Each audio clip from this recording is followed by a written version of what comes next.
अध्याय 7 आप अपनी कब्र स्वयं खोद रहे हैं।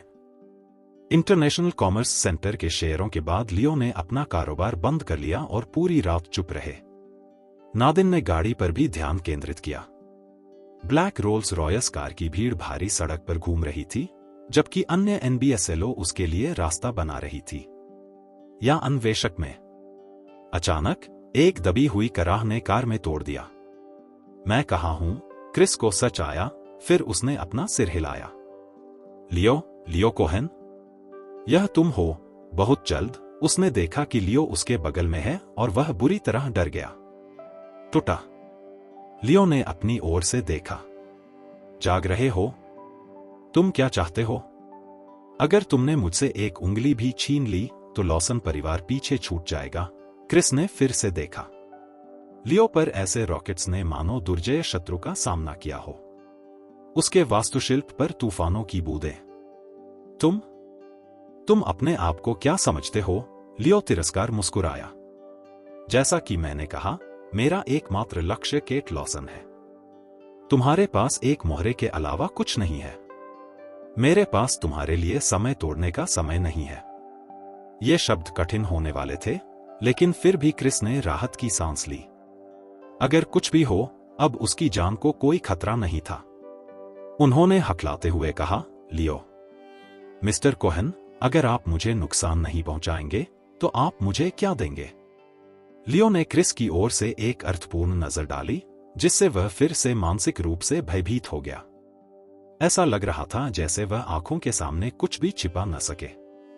यह सच है कि आप एक मोहरा हैं, लेकिन युद्ध का परिणाम आमतौर पर मोहरों पर वर्जित है। लियो ने आगे कहा, मैं केट को एक बार में नष्ट नहीं कर सका। यह उसके लिए बहुत ही दयालुता है। मैं उसे सिखाना चाहता हूं कि सच्ची संतुष्टि क्या होती है। इतना कहते हुए उसने अपनी जेब से एक व्हाइट शॉट देखा और ऑर्डर दिया, इसे खा लो।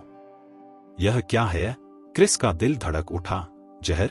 लियो ने शांत स्वर में कहा, तुम मेरी जासूस बनोगी। मैं दुनिया का एकमात्र व्यक्ति हूं जिसके पास जहर है। मार्क, इसलिए अपना समय बर्बाद मत करो। समय समय पर मेरे पास आओ और मुझे जानकारी से अपडेट करो। लॉसन परिवार के बारे में जानकारी के बदले में दवा दी गई।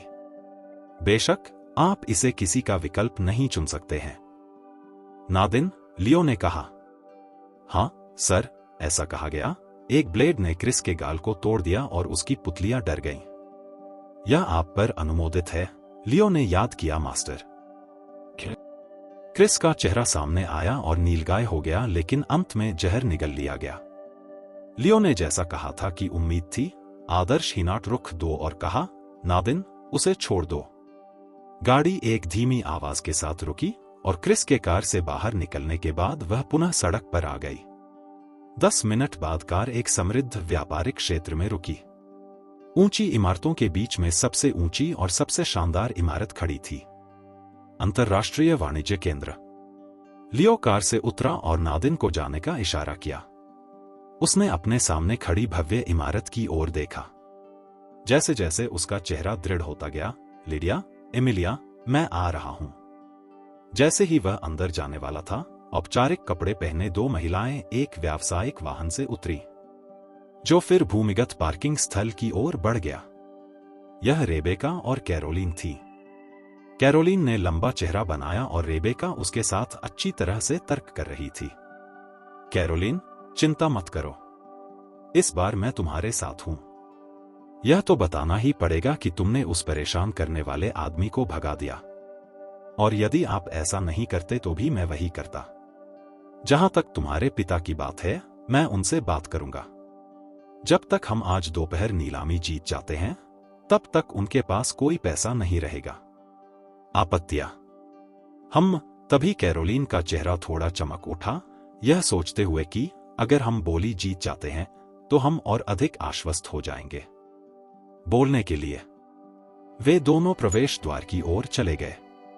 लियो, तुम यहां क्यों हो? उन्होंने जल्द ही लियो को देखा, जो दरवाजे पर खड़ा था, और आश्चर्यचकित होकर बोले। कैरोलिन तुरंत भड़क उठी, लियो के पास गई और उससे पूछा, मुझे लगा था कि तुम्हारे पास विवेक है। मैं कैसे जानता था कि तुम इतने बेशर्म होगे कि मेरे पीछे यहां तक आओगे। तुम्हारे पीछे पीछे? लियो को मजा आया। उसने अपना सिर हिलाया और कहा, मैं यहां व्यापार के लिए आया हूं।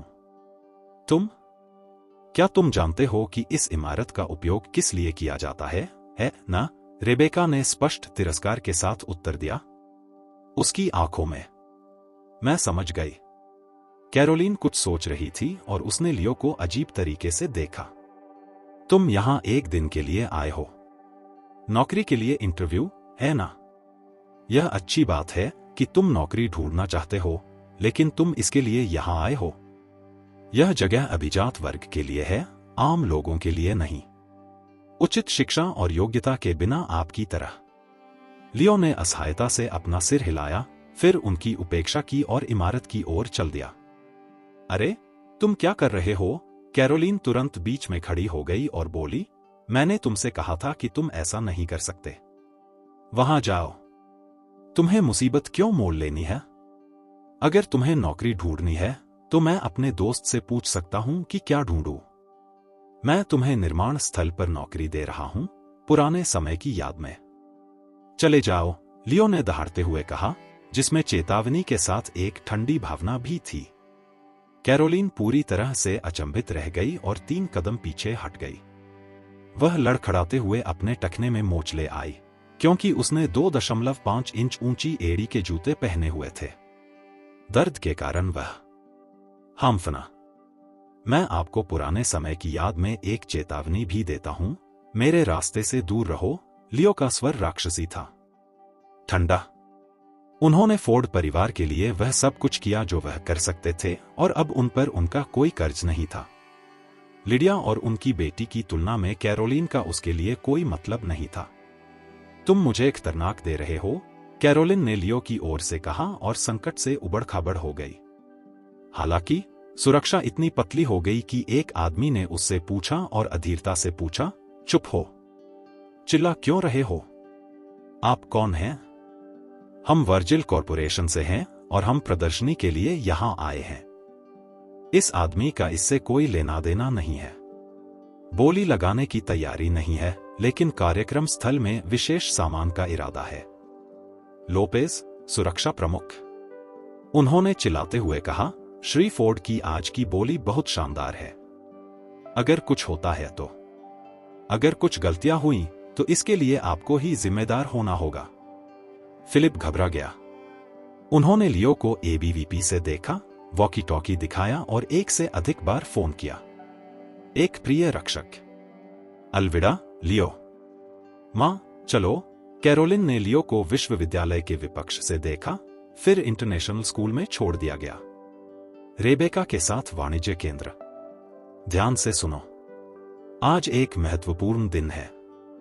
यह क्षेत्र केवल विशिष्ट लोगों के लिए है, फिलिप ने अंततः कहा। लियो की ओर से यूनिवर्सल पार्टनर से देखा, उसके हाथ में डंडा थपथपाया और खतरनाक दी, यहां से चले जाओ, नहीं तो हमसे पूछते हुए पूछो। अगली बार कम दयालुता से काम लूंगा। लियो का स्वर भी ठंडा हो गया। तुम्हें कैसे पता कि मैं अनाधिकृत व्यक्ति हूं? उस व्यक्ति को अंदर लाओ। यहां चार्ज करें। हां, तुम मिस्टर कॉक्स से मिलना चाहते हो? तुम खुद को क्या तत्व हो? फिलिप जोर से हंसा और गुर्राया। मॉडल से तुम ताजा हो या नहीं? नहीं। दोस्तों, उसे एक टुकड़ा दे दो। कुछ ही देर में फिलिप के पीछे वाले गार्ड की बुरी नजर से लियो की ओर झुक गए और अपनी लाठियां निकाल ली। के बाद अन्य। फिलिप, रुको। अचानक इमारत के अंदर से एक तेज चीख आई। एक गोलमटोल आदमी जो लगभग समुद्र तट की गेंद को गोल कर गया था, तेजी से भाग गया आया, हालांकि उसके आकार ने एक छुआ जोड़ा। उनकी बातचीत में हास्य प्रभाव था। मिस्टर कॉक्स, आप यहां क्यों हैं? फिलिप ने आश्चर्य से पूछा। novelty.ram.org इस सामग्री का स्वामी है। तुम्हारी मिस्टेक कैसे हुई मिस्ट्रेस की? लानत है। जस्टिन आखिरकार दरवाजे पर पहुंचे, बेताशा हांफते हुए। लेकिन इससे पहले कि वह अपने सांता क्लॉज में शामिल था, उसने फिलिप के सिर पर लिबास मारा। तुम्हें अपनी कब्र खोदने में कोई परेशानी नहीं होगी, लेकिन मुझे अपने साथ मत ले जाना।